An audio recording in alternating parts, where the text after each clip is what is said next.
It's a good thing we bought a wheelchair accessible bus because I'll probably be in a wheelchair by the time we get this thing. But we got rid of the lift. We'll have to go find a lift. We'll have to go find another and lift. reinstall it and redo all the wiring. Yeah. No! Or I've got an aluminum ramp we can set up and you can push me up into it. After 26 years of marriage and raising 2 kids, empty nest season is coming at us faster than we anticipated. So we're doing what any normal married couple would do. We bought a bus. Now we're renovating it into a tiny home on wheels. We named him Bob, and we're figuring it out as we go, just like we did with parenting. I'm Trish. I'm Steve. And together, We're Team Rawls. Hey everyone, I know it's been a while, but I know we left the last video telling you all that we were going to call the professionals on the wiring, and that's exactly what we did. Yeah, we must have cut a wire that we shouldn't have because the bus wouldn't start. I hear a relay box clicking. Do you hear it? Yeah. However, we came up with the ultimate solution for school bus wiring demo. Here's what happened. I went to the local convenience store and I ran into my friend Kelly, who I know is on the local ISD school board. And I asked her, hey, Kelly, do you happen to know who I would call to get a hold of one of the mechanics from the local school? And she said, I just happen to know the perfect guy. He has kept our fleet running for over 30 years and he's retiring. So she promised to get back with me on who to contact to get a hold of him. In the meantime, we got to work on the roof and removing the hatches and cleaning the roof and painting it and getting that all prepared.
Then finally we got a hold of the guy, the mechanic, the bus mechanic, who is like our saving grace.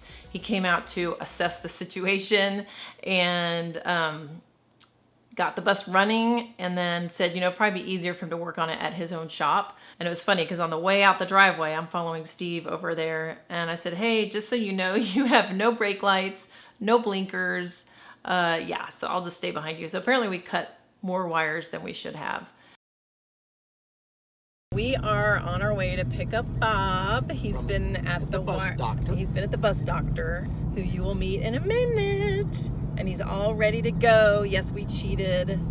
We cheated and had somebody do the wiring for us, but sorry, we just don't have that kind of time. Not the wiring still that we need to do.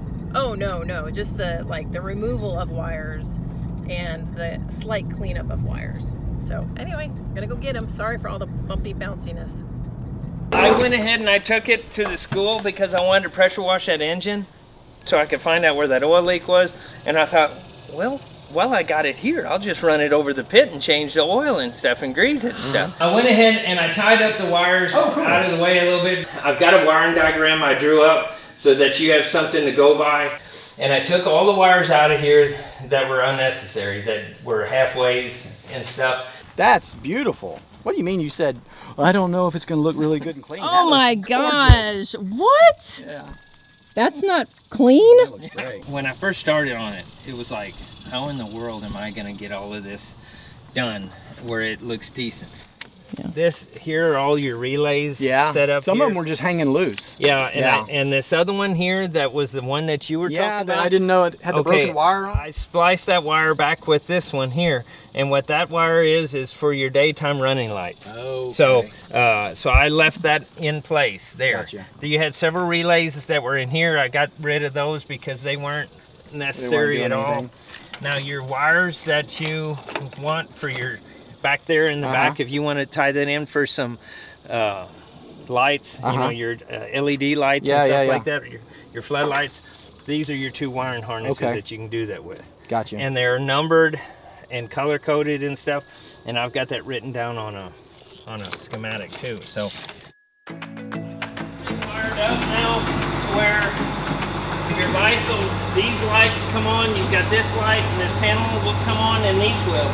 Now you can dim them if you want to. You can turn that off if you don't like those lights. But those lights stay on when the bus is running.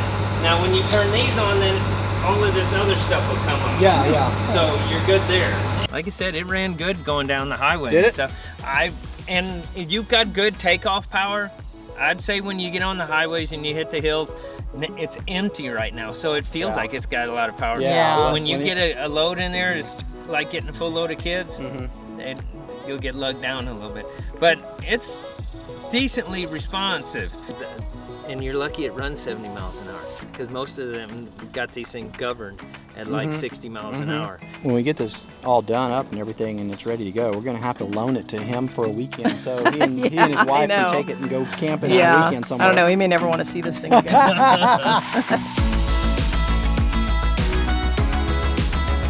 Needless to say, that was a pretty good use of our bus budget. I just have a huge respect for all of you that do the wiring by yourselves and figure it out. We just simply do not have the time. So, but this guy was the nicest, the most experienced. He was just a blessing. So shout out to Glenn Behrens. We could not be more grateful for him helping us out.